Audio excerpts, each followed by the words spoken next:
Good morning.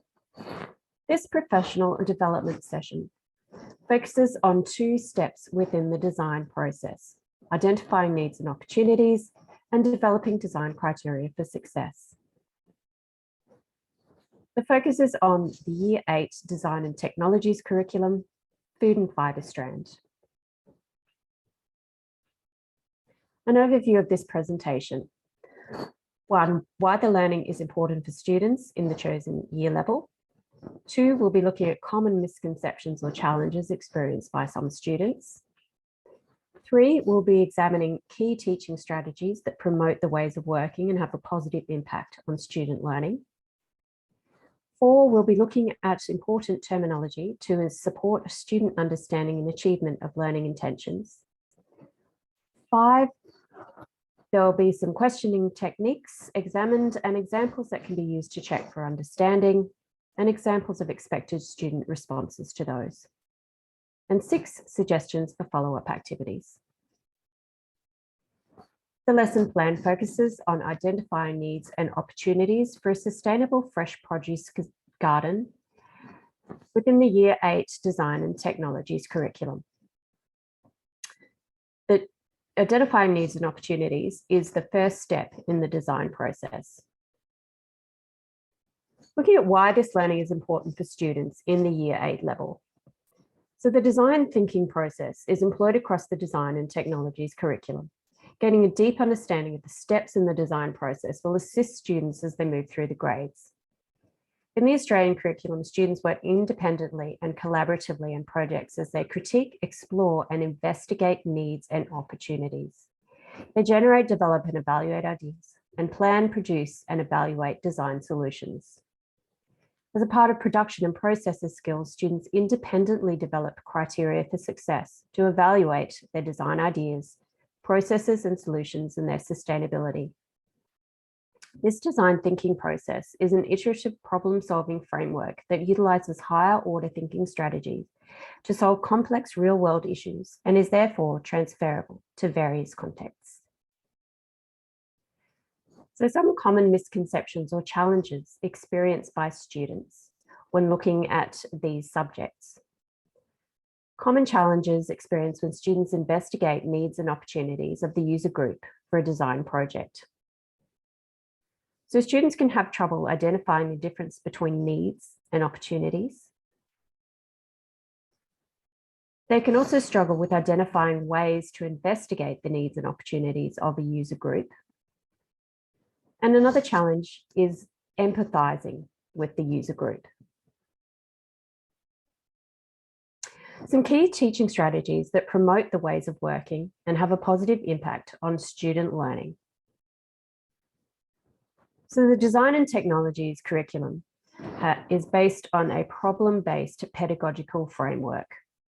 Students learn the design thinking process as they work through, in this case, the Sustainable Garden Project.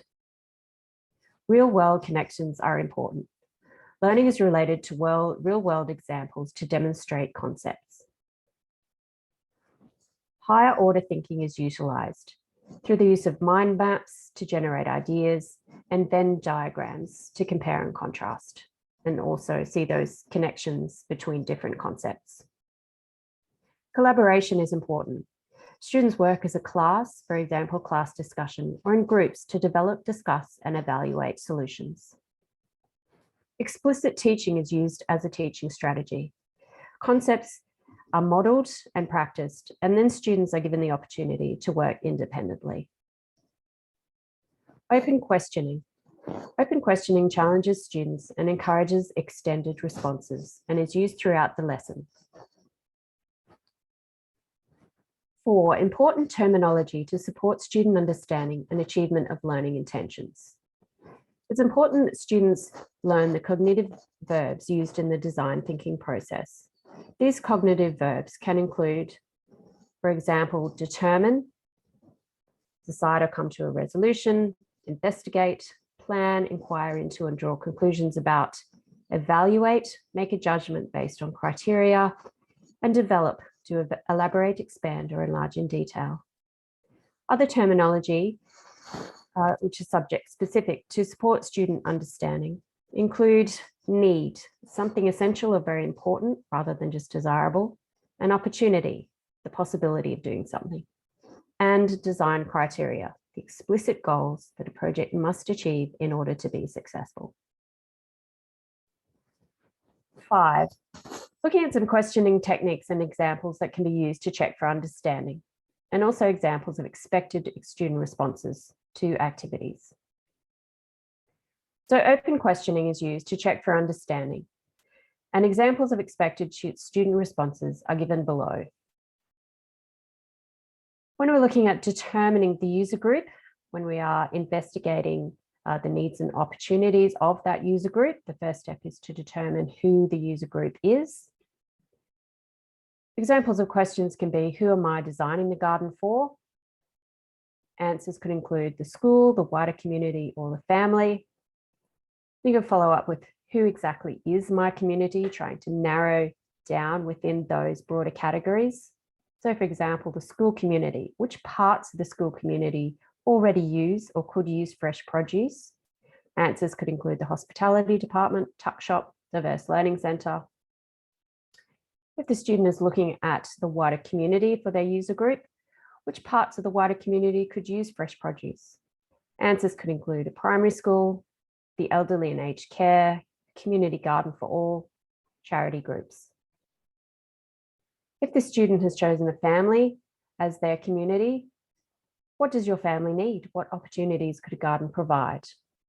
Answers could include they could have more fresh produce, save money, and spend more time outside. Further in the lesson, investigating needs and opportunities. So what are some methods for investigating? If you're trying to find something out, what would you do? Answers from the students could include research, observation, survey, or an interview. Suggested follow-up activities include the students actually generating ideas for their fresh produce garden. So these would include ideas to ensure their garden is sustainable, for example, composting, crop rotation plan, integrated pest management plan, sustainable weed control such as mulching. Students can also design their garden using the independently developed criteria for success. Some useful websites which cover and offer suggestions for these follow-up activities are listed below.